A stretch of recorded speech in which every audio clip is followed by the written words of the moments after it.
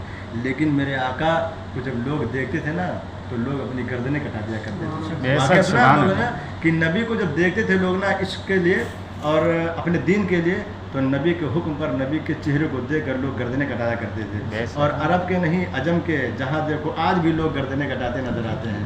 کوئی عاشق ہے، کوئی نبی کی شان میں گستاخی کرتا ہے تو کوئی عاشق کھڑا ہو جاتا ہے، اس کے سر تن کو جدا کر دیتا ہے. تو لوگ سر کاٹ بھی لیتے تھے اور اپنی گردنوں کو کٹا بھی دیتے تھے. تو اس لیے شعر میں کیا لکھا ہے؟ کہیے سبحان اللہ. خوش نصیب ان کی راہ میں، خوش نصیب ان کی راہ میں.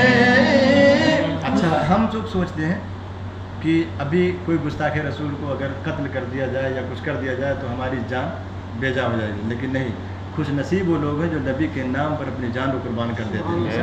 خوش نصیب ان کی راہ میں، خوش نصیب ان کی راہ میں، جان سے گزر گزر گئے، جان سے گزر گزر گئے، جان سے گزر گزر گئے. اور ایک شعر ملاحظہ فرمائیں کہ جب صحابہ کرام اپنے نبی کو ڈھونڈنا چاہتے تھے یا کوئی شخص اپنے نبی کو ڈھونڈتا تھا نا تو میرے نبی جدھر جاتے تھے تو راستے بتاتے کہ نبی کریم صلی اللہ علیہ وسلم ادھر سے گزرے ہیں. تو شعر ملاحظہ فرمائیں کہ خود بتا رہی ہیں خوشبوئیں، بے شک خود بتا رہی ہیں خوشبوئیں، خود بتا رہی ہیں خوشبوئیں، ارے مصطفیٰ ادھر ادھر گئے، مصطفیٰ ادھر ادھر گئے، مصطفیٰ ادھر ادھر گئے، جان سے گزر گزر گئے۔